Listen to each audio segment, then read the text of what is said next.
Welcome to another episode of This Is Why I Don't Vote, a podcast. Season 3, Episode 5. Your safe space to discuss sports, politics, social issues, and even religion, where we will take it all very seriously, but not too seriously. There is a lot on the slate this week. The Twitter files, the Nordstream Pipeline. We spend 5 minutes on law enforcement. We spend 5 minutes on the NCAA Tournament. I couldn't help it. I had to throw in my 2 cents on the Silicon Valley Bank debacle and its correlation to Jerome Powell's short-term ambition of driving up the unemployment rate by another 2 million jobs. And we end on money and investing. Fees. How much money are you being charged in your retirement account, your 401k or your IRA? Thank you to all of my listeners. I do appreciate your time, your energy. Please like, please review, please thumbs up, heart. Please subscribe to the podcast. And if you like what you hear, This Is Why I Don't Vote podcast is on Patreon. Please support the podcast. I'd like to make some upgrades. I'd like to actually produce some video content, and without some additional funds, that's going to be a bit difficult. The veteran listeners, the veteran subscribers among you may be thinking right now, he's asking for money via donations every week? Yes, my broke ass needs you to help me make this podcast into a much more modern, a much sleeker version. And that means video. That means getting on the YouTube. If you're listening to this and you're not in this kind of social media podcasting environment, you hear over and over again people say, hey, you've got to ask your listeners. You've got to come right out and ask them to do things. Give them a call to action. Here's one. Give my broke ass some money. Now, on to the show. Act 1, 5 minutes on the Twitter files. In line with my approach to many of the pieces that I'm going to do on the podcast, I'm not going to get but so upset over some of the things that I've been talking about now for 2 years, going into the third, seeing more and more examples of the patterns that we know exist. I've done pieces talking about how the media colludes with big government, has for years, probably all the way back to Woodrow Wilson, World War I, the nationalistic, the patriotic fervor that occurred in this country when we went to war. Wilson was adamant we would not get involved, and then when we did, and people objected to as much, he cracked down on them. And he used every device available to him, namely through the media, namely through these governmental agencies, and with the influence that they can levy. And I don't know that things have changed very much between the media and big government and big corporations since then. As we are waking up to this, we are becoming like the populations in many countries that we, vacillate between looking down on and feeling sorry for, or being sympathetic to. If you live in China, you see state propaganda all of the time. If you live in Russia, you see state propaganda all the time. You get to a point where you just start to ignore it. And yes, it's hard not to be influenced by those opinions, but you start to ignore most of it. And before the Twitter files, I said numerous times that the examples of the media buying into false narratives, the way that reporting is done, that there aren't really any more independent news stories, to the extent that there ever were, that most of these stories are completely dependent on a limited number of sources, if not one source, and that very often it's not the substance of the information that's important, it's the story around the information. Great illustration, the Steele dossier, the extent to which anything in it was true. The media never really analyzed what was put forth in that dossier for the truth or the falsity of it. It was whether or not that dossier existed and whether or not the FBI was investigating the claims made in the dossier. Clever, but you're basically reporting on process instead of substance.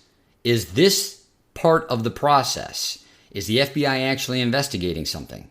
If they are, then there's a conclusion, although, as we've seen over the course of the last 10 years, this conclusion is fraught with peril. There's a conclusion that the claims, the assertions, any of these documents, anything that's under investigation by the FBI, it's true. Why would they be investigating if it wasn't true? And then we find out 3 years later that it's all bullshit. What is not bullshit, and what we're not going to have to wait 3 more years to find out, is the extent to which the government, these social media giants, these massive corporations, and legacy media, these legacy media corporations, were all acting in collusion, in secret, in private, outside of the public view, in order to censor the type of information that was available to everyday Americans on these social media platforms. Looking at things from below instead of above, trying not to judge, but looking at it from a place of understanding. Let's understand this, dear listener. Let me pose this question to you. Do you feel like this is an isolated incident, or is this just one of the rare opportunities where we were truly a fly on the wall in the rooms where these conversations were being had and these decisions were being made? It's much more likely that this has been going on for years, if not decades, hell, for an entire century. The narrative of the media as the public watchdog is a media narrative. So am I upset over the reveal in the Twitter files? No. Does it confirm the belief of many Americans about the level of collusion between big tech, big government, and legacy media? Yes. Does this make Elon Musk, in this odd, paradoxical way, one of the biggest whistleblowers in all of history? Yes, it does. Has anyone posed that question to Elon, whether or not it was worth $50 billion to expose this collusion? Anyway, let's embrace this, dear listener. Let's embrace the entire paradigm. And how do we do so? With our attention. Just like the people in China, or in Russia, or in any other state-controlled media environment, we just don't pay attention.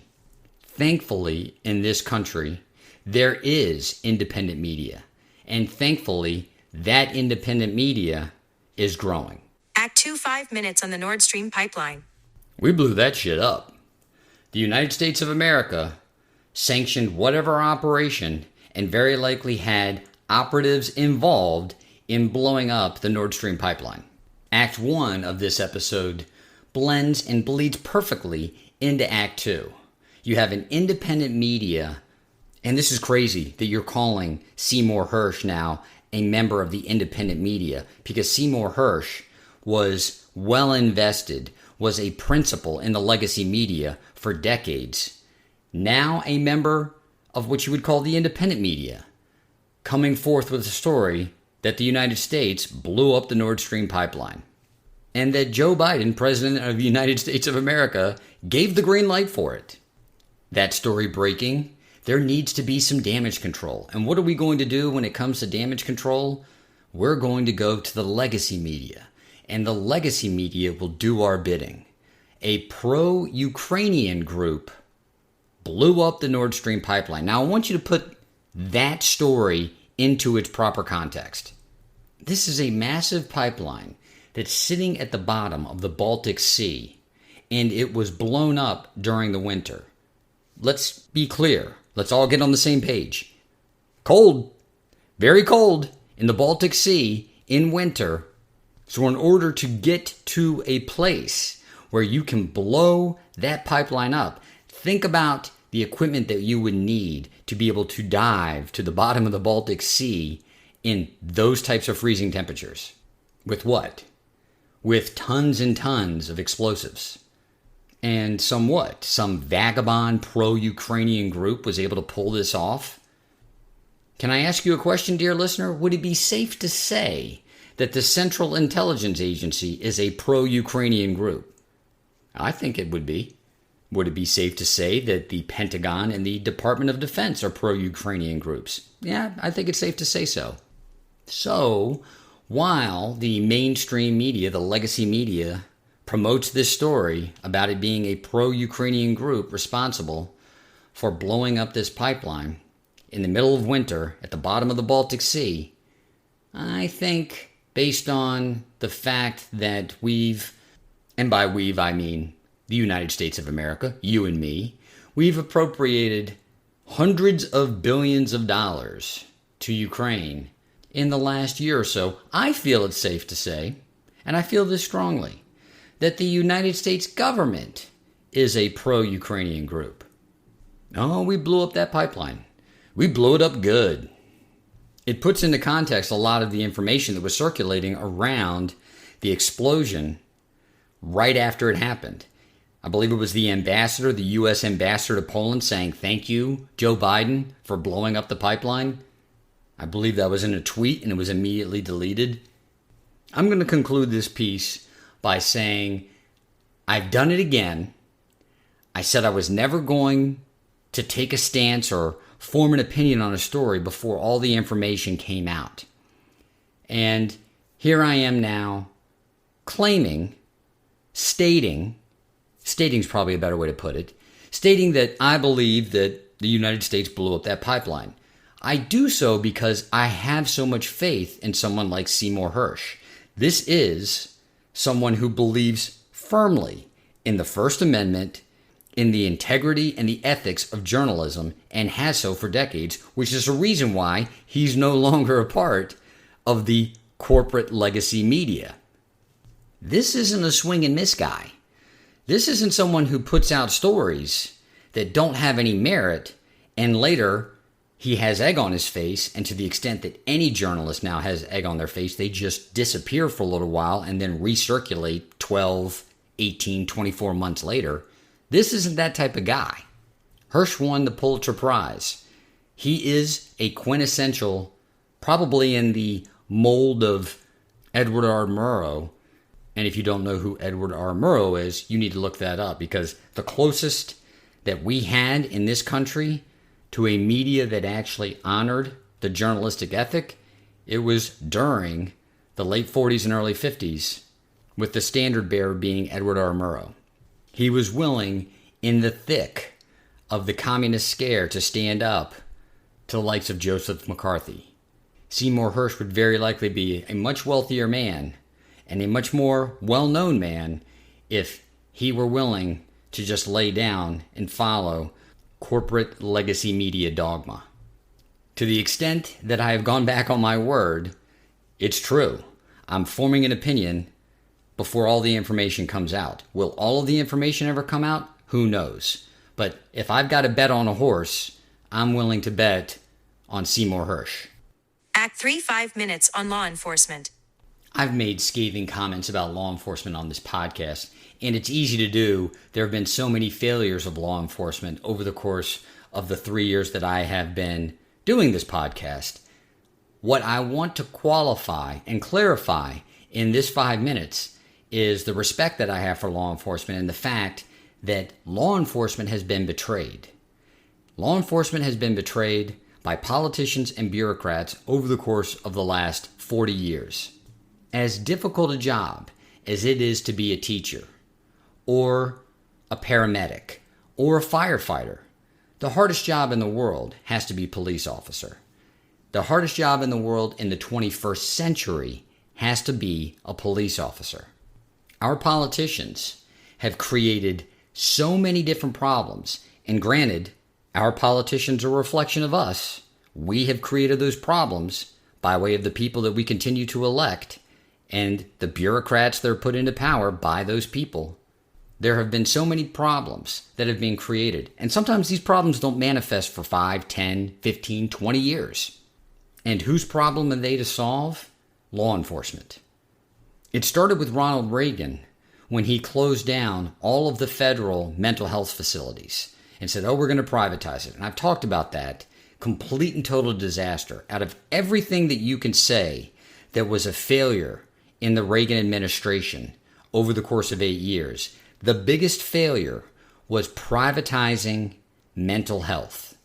You have all these social groups and public health advocates saying, well, police officers need to have better training in dealing with psychological problems, with mental illness.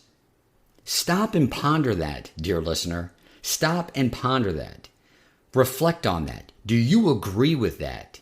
Do you agree that police officers need to have better training into dealing with those with mental illnesses, mental health issues? Think about that. What are you asking of police officers now? What kind of burden are you putting on them? You want them to handle those that are willing to kill each other, those that are willing to kill their fellow man, those that are willing to do them bodily harm, to commit acts of rape, to commit all sorts of heinous acts. And when there's a school shooting, when there's any kind of danger, we fully expect them to charge forward, risking their own lives, because that's part of the job. Yet on every other day that ends in a Y, they have to do what? They're marriage counselors, they're mental health practitioners, they are glorified animal control. It's their responsibility to corral the homeless. What we're seeing in this country is the police being employed like the police are employed in many of the countries that we look down on. We either judge or we have empathy for because they don't have it as good as we do. All of the public policies that have led to this decay in this country are now being foisted on the police. You fix it. You clean this stuff up. The massive wealth inequality, the screwed up healthcare system, the fact that we have legalized drug cartels in this country that had foisted all sorts of different things onto a generation of young people who are now addicted to it, right? Both the uppers and downers. You've got the opioids on one hand, you've got your stimulants on the other, your Adderall, the stimulant, your OxyContin, the depressant, all sanctioned by government. And what do? We give it to the police to clean it up. If you're a policeman, if you're a policewoman, and you find that your only real ally now is a politician or a bureaucrat, that should illustrate to you clearly. That should be stark in your mind. I've been completely betrayed. When your only friend is a politician or a bureaucrat, look for the knife coming behind you. It's the people, it's your countrymen that you're protecting and serving. And it is the politicians and the bureaucrats that are making it harder for you to do. Because that job is so difficult, it's obviously attracting less talented people. People who don't find policing to be a calling, it's just a job. This does create that analogy between teacher and police officer. Teachers go into teaching not for the money. They know they're getting screwed. They do it for the love. They have a calling. They feel called to teach. Once upon a time in this country, police officers felt the calling to serve their community. More and more police officers today see the community as the enemy, as the adversary. I say to them, wake up. Again, if your only ally is a politician or a bureaucrat, you may feel comfort in the short term, but in the long run, you're screwed. Act 4 5 minutes on the NCAA Tournament. If you've listened at all to the podcast over the course of the last couple of years, you know I have no idea what the hell I'm doing when it comes to picking these teams in these brackets. And I don't know that that makes me unique. I don't know that that's a singular experience. So, should I go ahead and try to predict some of these games? Why the hell not? Does it matter? No, it doesn't. The South. I see Alabama. I see Missouri. Alabama is good at basketball. Missouri is surprisingly good at basketball. And I say surprisingly because they have a new head coach that has turned that program around. He likely should have won Coach of the Year in the SEC. I'm not sure that Arizona knows what to expect if they end up playing a Missouri team in the second round. I see Missouri coming out ahead there. Maryland, West Virginia will be a good basketball game. I just don't see either one of them beating Alabama. Alabama versus Missouri in the Elite Eight. Alabama goes to the Final Four. When you look at the East, it has my beloved Tennessee Volunteers. It also has a marquee list of college basketball dignitaries. You've got Memphis. You've got Duke. You've got Kentucky. You've got Michigan State. None of those teams is playing as well as Marquette. I'll gush in a minute here over the team. I went to Virginia Commonwealth University as an undergrad. I am well versed in the power of the Shaka Smart. And if Shaka Smart gets the type of team that he likes, they're playing the type of defense that he likes, and they get hot late in the season, they are a dangerous team. You may recall that Virginia Commonwealth went to the Final Four, upsetting Kansas in the Elite Eight, and were one basket away with ball in hand, seconds to go, and beating Butler to go to the national championship. Marquette rolled at the end of the season and rolled a very good Xavier team to get the number 2 seed in the East region. I think Marquette comes out of the East. I don't care if it's Purdue that they're playing, Duke, God forbid Tennessee, because I'd be rooting completely for Tennessee against my own prediction here, but I think it's Marquette. Then you get to the Midwest. This entire bracket is a crapshoot to me.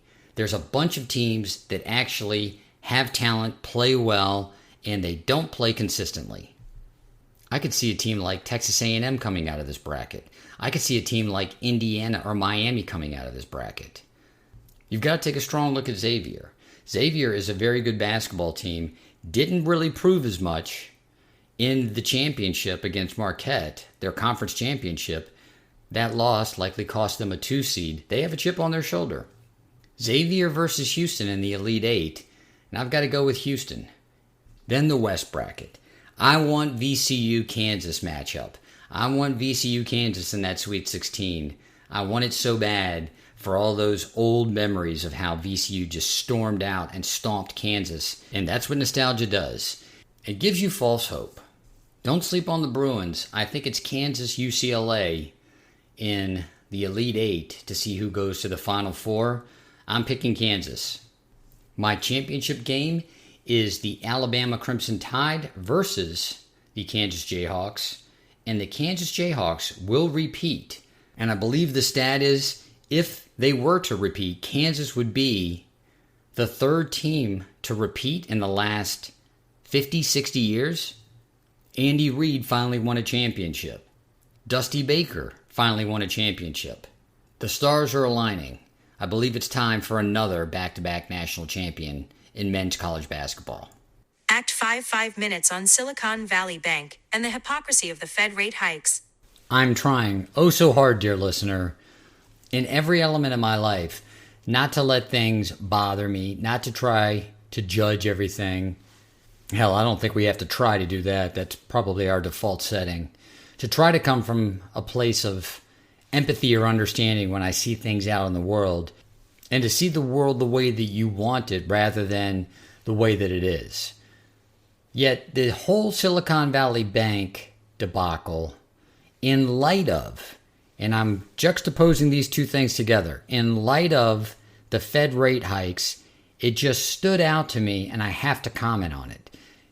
This is not going to be any kind of in-depth analysis of the collapse of Silicon Valley Bank. You can go out, you can use your Google machine, and you're going to find 10,000 articulate and insightful articles, blog posts, videos, even some of the content from the mainstream media. It's going to break it all down for you. What I thought and what I felt was something left unsaid and unnoticed was the fact that there was a hearing where Elizabeth Warren was grilling Jerome Powell, Elizabeth Warren, Senator, Jerome Powell, head of the Federal Reserve, and they were having this back and forth about what the goal of all of these rate hikes was and what it was projected to do to the economy. Now, the goal, of course, is to slow down the rate of inflation. And the only tool that the Fed has is to raise rates. And what the goal was, and Powell, to his credit, articulated it. He didn't have any qualms about it. The goal was to raise the unemployment rate. The goal was to achieve close to 2 million additional unemployed persons in the United States of America in the year of our Lord, 2023. I want you to consider that, dear listener. I want you to think about it. I want you to feel into it. The Fed is intentionally raising interest rates to increase the amount of unemployed persons in this country to the tune of 2 million people. 2 million people. Within the week that this hearing takes place, Silicon Valley Bank collapses. And the argument that's being made by many a financier, many an entrepreneur, many in the bureaucratic, the political realm, many of these talking head pundits on these cable news networks, this is a contagion. And you have to put an end to the contagion, and you have to put an end to it quickly, or what? There's going to be a run on the banks. And when there's a run on the banks, there's going to be a number of organizations, a number of companies that aren't going to be able to get money by way of credit. They're not going to be able to access the money that they have in the banks in order to do what? To pay their bills, to make payroll. And you're going to see this contagion create what? A loss of jobs by way of companies collapsing. I'm at 3.5 minutes right now? Do you see it, dear listener? Is it sitting there starkly in front of your face? You have Jerome Powell going before a Senate committee after having raised interest rates over and over again over the course of the last 18 months with the goal of increasing the unemployment rate in this country in order to do what? To stifle inflation. What has those increased rate hikes done? Treasury bills are now paying out a higher rate of return than they were 18 months ago. And since so many banks are invested in treasury bills, those investments are now trash. And because they're trash, if they need cash on hand and they need to liquidate some of their assets, they're not getting any return. They're actually going underwater trying to sell those assets to meet their depositors' needs. Do you see it, dear listener? This is exactly what Jerome Powell wanted. This is exactly what many financiers and talking heads and pundits wanted. This is how you create 2 million unemployed persons in the United States. So what happened? The government comes and bails the bank out.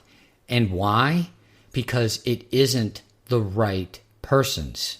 Is it, dear listener? No one in Silicon Valley has a target on their back when the Fed wants to raise the rate of unemployment. Do we? Do we, dear listener, have that target on our back? Act 6, another segment on money and investing. Another segment on money. And of course, I will not be professor lecture much because I really don't have the platform to lecture anyone. Many of the things that I will discuss in these segments are things that I learned the hard way. To my credit, though, learn them I did, and act on them I did. The biggest sin in life is not finding out that your perception, your conception of things was completely wrong. It's not acting on it once that anvil is probably the best word. Once that anvil lands squarely on your head, it can be presented to you. You can realize it. You can admit it. Then you take action. And that's the most important step. That we all take action. What action should we take with reference to our money and in particular our retirement accounts?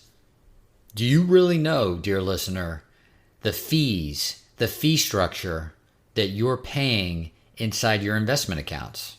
Do you understand how that fee structure operates? Do you understand what the total dollars that you're paying are based on that fee structure? Many people do not understand that they are paying a management fee And that fee is a compounding fee. What does that mean? You'll often hear that the management fee sounds nominal. It's 1%, it's 1.4%, it's 1.8%, it's 2.2% of your total account value. So that means that as your account value starts to increase, the management fee that you're paying, it also increases. Now, if you have a highly managed fund, you may be okay with accepting of paying this compounding management fee because there are experienced people who know what they're doing, moving your money around. They're taking it from point A to point B when necessary to avoid a loss or to realize a gain. The real issue manifests when you look at your portfolio and you see the extent to which there is movement in your money. Is your money just sitting in some index fund? Is it just lying there stagnant? Moreover, is it just taking losses? I talk to many people and they show me, they actually will either log on to a portal and show me their account, or they will send me a written statement, one of the statements that they get, a PDF, and you can scroll through it and see the types of losses that they've taken over the course of the last 6, 12, sometimes 18 months. And the money's not moving. The money's still sitting there and they're still paying a fee. The dirty little secret of the financial industry and of Wall Street is they're not geniuses. It's not like that they're moving money into all of these great investments and they're realizing these superior gains over the course of 6 or 12 months, that they are prescient and they know how the market is moving. The fact of the matter is most of the money that's being generated is being generated in these management fees that are passive. They're passive because we, as the account holders, we really don't know how those management fees operate within our accounts. Financial advisors are like lawyers. They are like policemen. They are like doctors. There are great financial advisors. There are financial advisors that earn every penny. They are worth their weight in gold. And therefore, they are worth a management fee that compounds. I get paid more when I make you more. It's a simple trade-off. You're more than willing to pay someone more money if they're making you more money. The problem is the way most of these 401k accounts are structured and many IRA accounts, you're paying that management fee regardless of the performance of the account, and basically the financial advisors who are taking that fee are just riding waves. Everyone looks like a financial genius when the markets just keep going up and up. It's the crest of that wave. What happens when we hit the trough of the wave? What happens when the markets start going down? That's the true measure of a financial advisor. What happens when the markets start to go down? Do they move your money out of these non-performing or these investment vehicles that are just taking massive losses? And where do they put the money? As an employee with a 401k, for years, I never questioned the management fees. I never questioned the way that they were being assessed. I never questioned the types of vehicles that were presented as options for me to invest in. I never questioned anything. It was only a few years ago that I started looking at the statements that I was receiving and seeing the types of fees that were being charged. Many of these products, they're based on an indexed portfolio, and it's a computer algorithm that's trading many of the investments inside these indexed products. So it's not like there's a human being with their finger on the pulse of what's going on in the market. A lot of this stuff is done by computers. A lot of this stuff is done by the same algorithms that figure out exactly what you want to see on YouTube before you even think of it. One of the most important reasons why you need to understand how these fees work is when you retire. The management fees in these accounts don't stop when you decide to retire and you start to withdraw money. Now, many of these these investment advisors, these financial advisors, they will reduce their fee when you retire. But because that's the apex of the value of your retirement account, That's the highest it's going to get. You're often paying the highest fee that you can pay when you need the money the most. And you are often paying as much in management fees in retirement as you did when you were contributing to that account. So you may pay into a 401k account, you may pay into an IRA for 30 years, and then you may withdraw from it for another 30 years.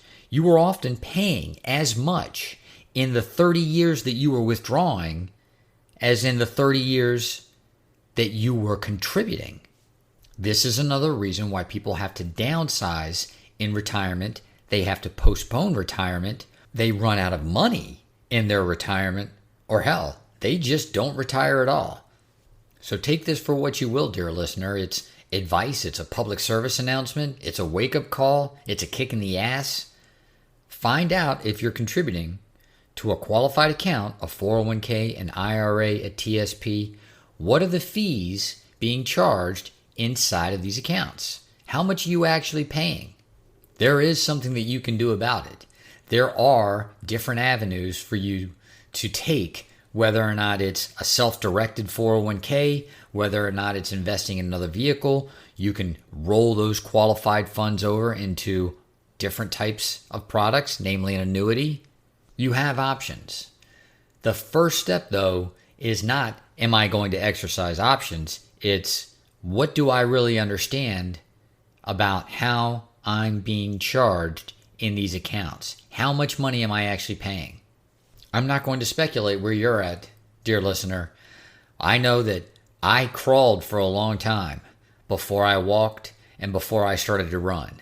And if you're crawling as well, don't beat yourself up. The last thing that we need to do when we figure out the realities of how our world operates, particularly when it comes to money, is to start judging ourselves, is to start condemning ourselves. You realize the things that you realize when you realize them. Don't sit in it. Don't judge it. Take action. This is Why I Don't Vote, a podcast.